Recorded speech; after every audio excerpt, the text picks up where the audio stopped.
So it turns out there's a new Diary of a Wimpy Kid series. I'm not too sure if it's another book series or a movie or whatnot, but apparently it sucks again. So let's figure out what it is. They already announced the second movie, so honestly, I'm hoping for the best. Hopefully, the animation is a bit of a step up. But if it's exactly like this, and this is how the movie plays out, I'll be pretty sad. Well, it's a year later, and, yeah, it's still not very good. In fact, weirdly enough, I think this new one might be worse than the last, which I don't want to say, I really don't want to say, but it's just the reality. Here we are exactly a year later from the last animated version of the Diary of a Wimpy Kid movies, and it's getting worse. I cannot express enough. Wait, it's the animated version of the old live action movies that came out with like 2000, like mid 2000s, let's say that. So it's the same movie except animated? Okay.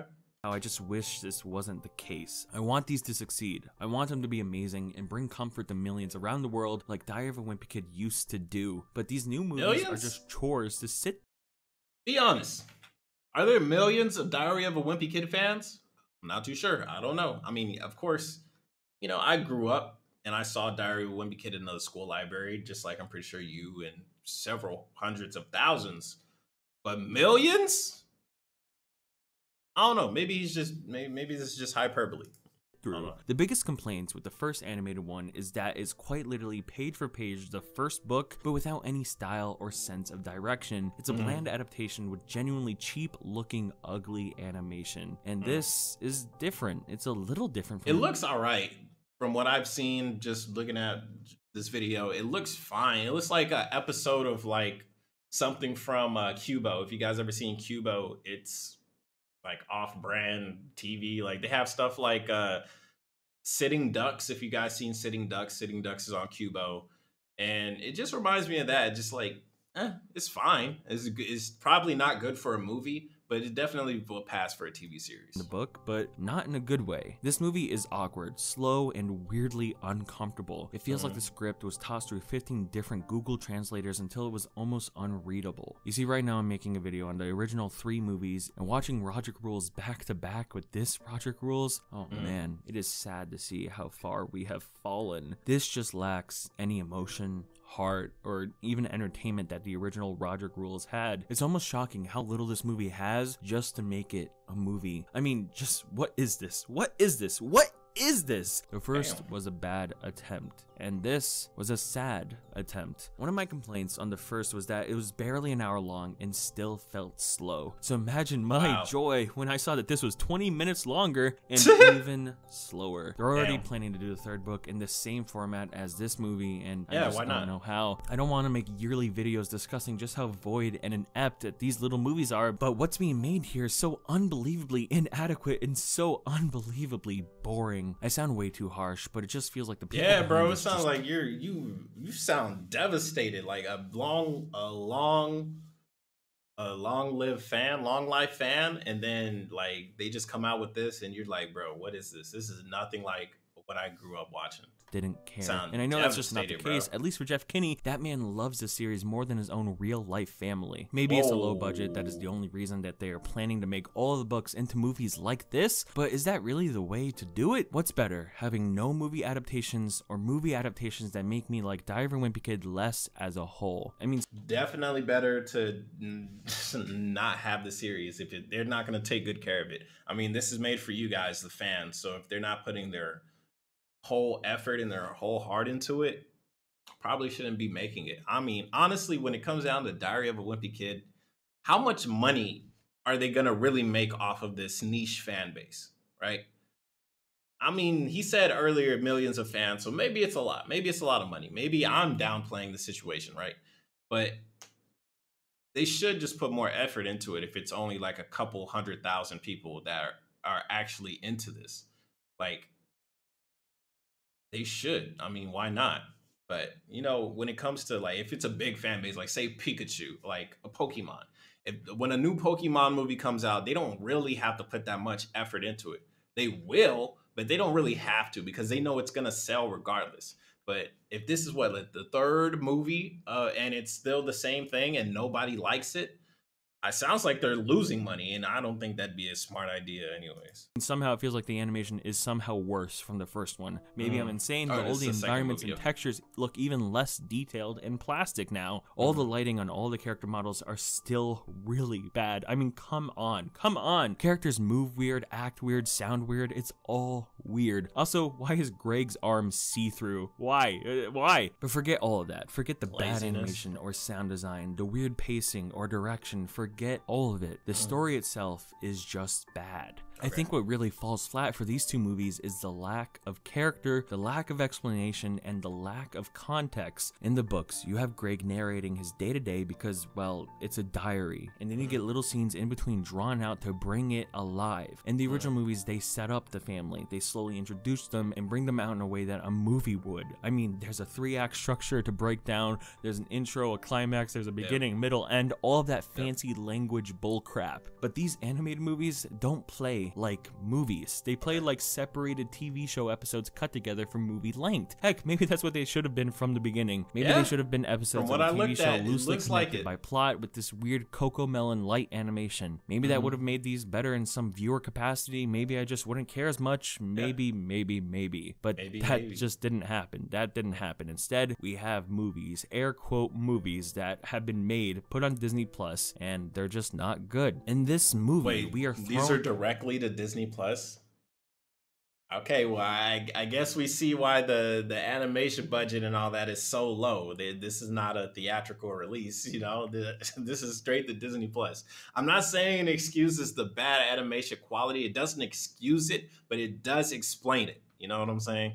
So I can get it now. They're like, man, fuck it. It's going straight to Disney Plus. They'll watch it if they watch it. If they don't, they don't. I mean, it is what it is. Into scenes that are fun, silly, goofy, without any deep dive into what these characters really are, aside from their character design. It's like if you took all the drawings out of the books and cut out all of the words and just looked at all the pictures. That's your movie. You get all the action, but no story, no plot. And somehow in saying all that, it's still somehow incredibly slow, like I said before. And isn't that contradictory? For example, the movie starts with the parents going away and Roderick throwing a party, and havoc ensues with Greg and Raleigh being stuck in the basement until they escape. All this happens halfway through the original live-action movie, and it happens halfway through the dang book that it's adapting, meaning that all the setup does not exist for a payoff. Greg being locked in his room by Roderick doesn't really mean anything to us as an audience if we don't really know what the dynamic is like between the two more deeply than the fact that they are brothers. I mean, they barely interacted in the first animated movie of this entire thing. You are supposed to know the ins and outs of these characters before watching to fully understand or grasp anything going on. That is just not how a movie works. That is not how a reboot and new adaptation works. You don't bring in a new audience by assuming that these characters will be loved without doing the work to make them actual fleshed out characters. Also, what is this lingering cut?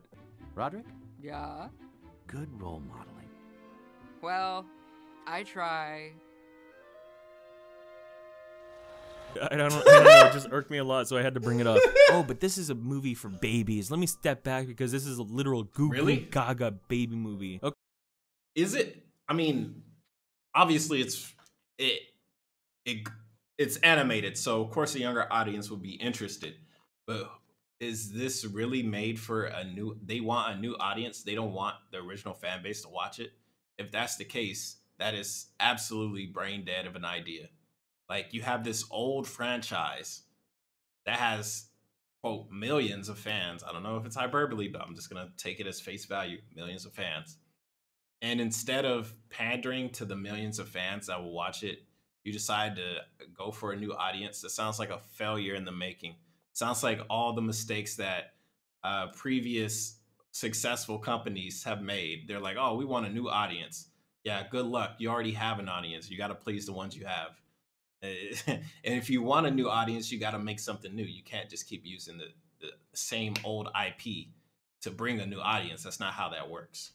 Okay, sure, yeah. Maybe I just can't see how could any possibly goo goo gaga baby or child get into this. Maybe I can see how the old movies hold immense heart and passion and creativity, and this just doesn't. This movie tries to do the brotherly love thing of the book and the live action movie, but won't go far enough to make it a fully engaging story. Stop crying. Stop crying. Stop! You are not allowed to cry. They surprisingly spend a lot of time together in this movie. A lot of time together. That's but good. How much of that time character fully development means something? How much of it is used for a movie's pacing, for a movie's story, or for a movie in general? I keep emphasizing that over and over and over again, but there's just nothing else to really say other than I'm done. I know they'll make a third movie just like this, and I'll try and watch it, but I won't talk about it. There's no point in coming back here year after year to crap on movies that simply do nothing except exist. They don't try to inspire you, they don't try to motivate you, or teach you a lesson or anything. Well, yeah, I mean, but that's the whole point. If you make your video criticizing the film and you get enough people behind you with that criticism and it's valid, there's a chance the creators would see it. And if the creators see it, then they might change their ways. If nobody talks about it, they don't know if they're messing up. All you could really do at that point is just not watch it. And when they see nobody watched it, they can assume something's wrong. But if there is no criticism, if there's no video explaining why it's bad, they won't know. And there's no way they could really fix it for a next movie. At that point, shareholders would say, let's not make another movie ever again. And instead of getting a redemption movie, you end up just with this. And then that's no way to really go out when it comes to like a long-lasting legacy for something that you really enjoy. Then again, you could make the criticism video and then they make another movie and they try and change it, but they make it worse. So, I mean, it's what you like, right? So if you really care about Diary of a Wimpy Kid, I would say keep making the content, personally. But if you don't want to, understand. They exist to exist and adapt to adapt. There'll be a third movie next year, and it's going to be exactly like this in every single way. Every single boring way. If something changes, and somehow it's actually really good, then I'll be very pleasantly surprised.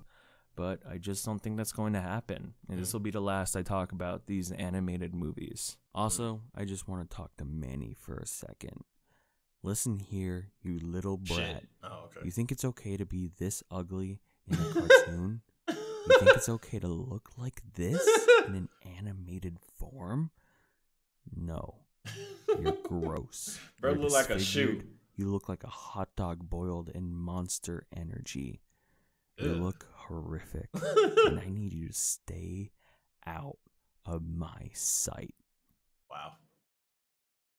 Reported for bullying. Hey guys, I just wanted to get this video out real quick because I'm working on a really long video that should be out next week or the week after if everything goes well and everything. I really appreciate everyone for watching me always. Thank you for listening to my opinions. I hope you're excited for what comes next. I'm really excited to finally put it out, but... Well, you guys let me know what he put out about a week ago and if it was like really awesome and worth the wait. But this video was really good. I enjoyed it. And it put me in the perspective of a Diary of a Wimpy Kid fan. And now I know the movie is terrible and I won't check it out. So thank you for that 24 frames. And I will see you guys on the next video. Peace.